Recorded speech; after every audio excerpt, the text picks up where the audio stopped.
Улсын их хурлын 15 дугаар төвөгт нэр дэвшиж байгаа Монгол улсын гавьяа жүжигчин Долмын ган хуйгийг урьж оролцож байна.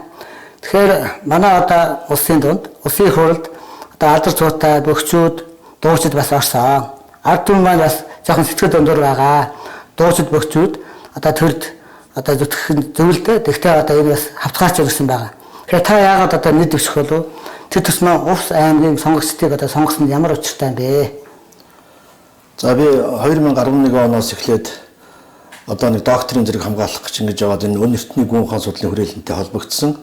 Тэгээ энэ хүрээлэнгийн одоо хийж байгаа ажил бол миний одоо докторийн зэрэг хамгаалах гэж байгаа тэр сэдвтэй маш дүүж одоо их ойролцоо байсан учраас энд оролцоод ингэ явж байгаа. 2011 оноос эхлээл Увс аймгийн нутгаар одоо энэ Батхааны Алтан ордын улсыг одоо байгуулах бүтээн байгуулалт энд эхэлсэн байгаа. Тэрэнд оролцоод Увс аймгаар одоо би сүүлийн 10 жил товж тэргээр явлаа. Тэгээ энэ ямар учиртай гэхээр энэ одоо Увс аймгийн нутагт бол одоо энэ дэлхийн бүх цэнгэг усны ундраг тэнд байдаг. Тэндээс дэлхийн бүх ус 408 зохис дурсдаг. Энийг бол дэлхийн мэднэ усны хагалбар газар Монголд байдаг гэдгийг мэднэ. Яг хаана байдгийг мэдэхгүй. Тийм учраас энийг 800 жил нуужгаад одоо яг хугацаа нь бол 800 жилийн дараа энэ газрыг нууцын зэрэглээс гаргаж байгаа юм. Тийм учраас би энэ Увс аймагт одоо ингэж нэр дэвшиж энэ судалгааны ажил юм байна. Одоо манай энэ өн эртний гүн ухаан судлалын хүрээлэн бол одоо 38 жилийн талаар судалгаа хийж байгаа. Тэгээ би бол 11 оноос эхлээд энд оролцоод ингэ явж байгаа учраас судалгааныхаа ажлын одоо зорилгын дагуу бид энэ аймагт нэр дэвшээд ингэ явж байгаа. Эрхчлөлөг хэрэгжүүлэгч намаас нэр дэвшсэн. Тэгэхээр эрхчлөлөө гэдэг бол маш олон эрхчлөлөө байдаг. Оюун санааны эрхчлөлөө, улс төрийн эдийн засгийн, санхүүгийн гэх мэтлэн маш олон эрхчлөөнүүд байдаг. Энэ олон эрхчлөөний дундаас хамгийн чухал нь оюун санааны эрхчлөө байдаг. Оюун санааны эрхчлөө байхгүй бол бусад эдийн засгийн болон улс төр санхүүгийн эрхчлөө байдгүй. Одоо агуу их Тэмүүжин Чингис хааны нэг том онол үгүй. Тэр нь юу гэхээр жишээлх юм бол одоо энэ дэлхийг хэн захирдгийг? Хүн захирдаг. Хүн захирдаг. Түүнээс биш аратан амтан бар арслан энэ дэлхийг захирдаггүй. Хүн захирдаг. Тийм учраас тэр хүн 13 дугаар зуунд дэлхийг нэгэн жолоонд оруулахдаа хэрвээ хүний сэтгэлийн хурааж чадах юм бол би энэ хааж холддог юм а гэдэг онол дэвшүүлээд энэ онолын дагуу дэлхийн бүх хүний сэтгэлийг хурааж чадсан учраас 13 дугаар зуунд монголчууд дэлхийг нэгэн жолоонд оруулж чадсан. Тийм учраас энэ дэлхийг сэтгэлийг хураана гэдэг нь хүний оюун санааг хураана гэсэн үг. Оюун бодлыг хураана гэсэн үг.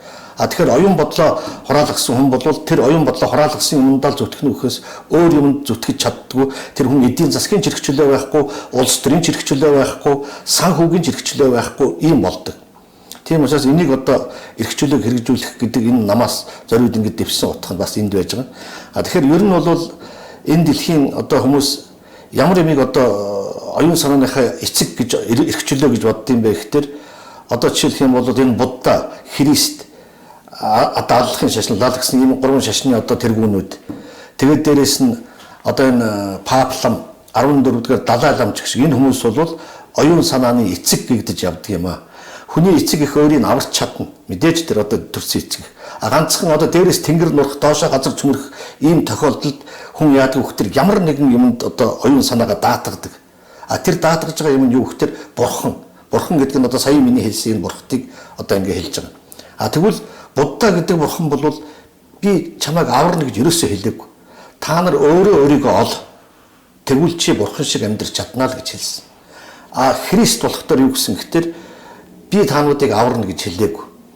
Юу гэж хэлсэн гэхээр одоо эцэг хүү ариун сүнс хурчиж аварнаа л гэж хэлсэн. Тэр эцэг хүү ариун сүнс гэдэг нь Монгол улсад байдаг. Миний одоо ярьж байгаа Чандман уулын аймагт одоо амьд гал амьд хөрст газар амьд ус гурвыг одоо тэр одоо эцэг хүү ариун сүнс гэж хэлж байгаа. Энэ монголчуудын Чандман 3 гэдэг нь та бүхэн бүгд мэднэ. Амьд гал амьд хөрст газар амьд ус. Энэ гурвын дундаас дэлхий дээр анх амьдрал үүссэн. Энэ газар нь одоо 800 жил нуужгаад одоо яг нууцын зэрэглээс гаргаж байна. Энэ нь Чандман уулын аймагт байдаг. Чандман уулын аймаг гэдэг нь одоо яг Увс аймаг, Ховд, Баян уулгийн одоо энэ хуваацсан байгаа. Ерөнхийдөө бол тэр аймгийн нутагт Чандман уулын аймаг гэж байсан. Одоо тэнд одоо бүх үйл явдал болж байгаа учраас зориуд би тэнд нэр дэвсэн одоо ийм учиртай юм байна. Тэгэхээр аллах бол яг хөтөр тэр корон судар гэж байдаг. Тэрнийг л одоо та нар унш тэр л одоо таануудыг аварна гэж хэлсэн байдаг. Гэтэл тэр судар нь Монголоос монголчууд яадаг тэр хүн одоо Мухаммед чинь агуу дотор одоо хонь хариулж аваад тэндээс одоо торгон дотор боолтой судар олсон гэж ярьдаг байхгүй юу. Монголчууд өөрийнхөө номыг одоо торгонд боодог юм учиртай. Ер нь бол энэ гурван шашны сургаал эндээс одоо миний тэр хэлж байгаа Чандман уулын аймгаас одоо үүсэл гаралтай ийм одоо та нар ингэж амьдрна гэсэн энэ зарчмыг хэлсэн ийм гурван шашин байдаг. Тэгэхээр өнөөдөр хүн оюун санааныхаа эрхчлөлөг олно гэдэг нь юу гэсэн үг юм гэхээр өнөөдрийн монголчууд одоо хүнд оюун санаагаа хураалгаж байна. Төрдөө. Монгол хүн төрийнхөө зарчмаас ерөөсөө зөрдөггүй. Яаж бодоод төрийнхөө зарчмаас зөрдөг төр нь хичнээн муу байсан ч одоо үгийн дагаал явж байгаа. Тэгвэл төрийн гурван өндөрлөг өнөөдөр хаана хүнд оюун санаагаа хураалгаж байна. Цагаан сар болох тэр гандан дээр очиод тэд нартай мөрөгдөг ч талаамналт. Тэд нар хүнд оюун санаагаа хураалгаж байна. 14-р Далай ламд. Тэгвэл монголчуудын оюун санаа 14-р Далай ламд хураагджээ. Тэгвэл 1227 он Тэмүүжин Чингис гэдэг хаан юу гэсэн гэхээр тэр Тангад төгд улсыг чинь мөхөөж өгөөд өглөө болгон Тангад улс өмнө зүгт байна гэдгийг над сануул гэж хэлээл өгсөн. Тэгвэл өнөөдөр монголчууд тэрнийх нь эсрэг яваад тэгсэн мөртлөө би Чингисийн хүүхдүүд гэж хээжээд дэлдээд ингээ явж байна. Өнөөдөр тэр одоо Тангад төвдийн шашныг оруулж ирээд уул авондгаар хухай мод зоогоод хадаг ороогоод энэ бол Монгол ёс биш. Тийм учраас энэ буруу байдлаас оюун санаагаа чөлөөлөөч. Хинээс хараат бус болсон тэр цагт хүний оюун санаа чөлөөтэй болдог юм аа. Энийг та бүхнээс хүсэж байна. Ингээд одоо манай энэ эрхчлөлөг хэрэгжүүлэгч намаас дэвшиж байгаа хүмүүсийн төлөө та бүхнийг саналаа өгөхийг уриалж байна. За баярлалаа ган хойгод. За тэгэхээр таны одоо ярианд энэ Батхааны одоо орд ус тухай ярьлаа. Тэгэхээр Батхааны орд усын онцлог юу вэ? Та энэ дээр бас тодруулж нэмж өгөхгүй юу? Батхааны алтан орсын одоо онцлог нь юу гэхээр энэ хотыг 47 дугаар уртраг 47 дугаар өргөргийн яг зааг дээр барьсан байдаг. 47 дугаар уртраг 47 дугаар өргөргийн зааг дээр. Энэ нь төрөүний хэлдэг тэр Чуун гол гэдэг одоо энэ Чандман улаан аймгаас урсдаг голын хамгийн адагт нь энэ хотыг байгуулсан. Одоо энэ хотыг чинь буцаагаад эхэнд нь авчрах гэж байна. Яг тэгэхээр загсны эрэнд дуусаад бомбын эрен эхэлсэн. Загсны эрэнд энд байсан хотыг одоо бомбын эрэнд нь буцааж авчраад ихэнх газарт нь барих гэж байгаа ийм учиртай.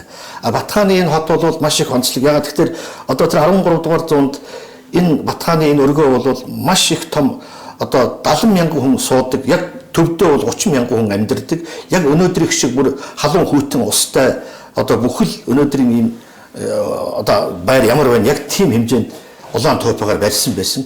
Бүх одоо нэг халаалтын одоо ингээд сувгаар явуулаад тойпын одоо юм сув баарн юм сувгаар явуулаад утаагаар нь халаалт хийж исэн байна. Тэнд одоо яг төв дээр нь 30,000 хүмүүс шууд ийм өнөөдрийнх шиг байранд амьдардаг халуун хүйтэн устай. Гадуур нь болох тэр ингээд одоо тэмээ малтай хүмүүс үрчилээд байдаг юм 70,000 хүн амьдардаг ийм онцлог хот байсан байна. Тэрнийг одоо суурин дээр нь одоо Астрахань гэдэг хотыг энэ тойпоор барьсан байхгүй юу? Онцлог нь юусэн. Одоо тэнд одоо энэ Оросын холбооны улсын хамгаалтанд байж байна. Батхааны одоо өргөө байсан газар гэдэг хамгаалтанд байж байгаа. Хоосын тал хөндөй тэнд болох тэр 5 янзын цэцэг ургадаг. Эхлээл одоо гвоздика, мат энтергээл янз бүрийн цэцэг ургаж байгаа. Хамгийн сүүлд нь 6 дахь нь усан дотор ургадаг тэр цагаан бүлбөө гэдэг цэцэг нь мөн тэнд ургадаг. Ийм онцлогтой газар байна. Астрахань гэдэг нь цэцэг төндий гэсэн үг. Цэцэгт хаан гэсэн үг. Дан цэцэг ургадаг ийм онцлогтой газар байна. За баярлалаа танд. За ингээд ган хойгоо одоо маш их одоо зэрэг тийм ээ өөрийнхөө бүтээл оюун санааны энэ одоо мэдлэгтэй толгуурлаж Увсан аймгийн 15 дугаар тойрогт нэлдэвсэж байгаа юм байна. За танаа одоо намын эрхчлөлөг хэрэгжүүлэгч намын нөхдөөд тийм ээ хамтран зүтгэгчид та нарт одоо сонгуулийн их амжилт хүсье. Монгол улсад оюун санааны цааш шинжилх хийхэд та бүдгийн одоо энэ ярьсан хэлсэн зүйл бол бодит болж хүндрэлтнийг одоо тэмнэр сайхан болгож оюун санааны тийм ээ эрхчлөлөөтэй налгаар сайхан амьдрал аз жаргалтай юм ертөнцийг бүтээх юм байна гэж ойлголоо. Зүгээр зогсохгүй зөвхөн Монгол биш дэлхийн асуудлыг та хөндөж байгаа юм байна. За танд сонгуульд амжилт хүсье. За, ерөөд бацсайхан оршиг.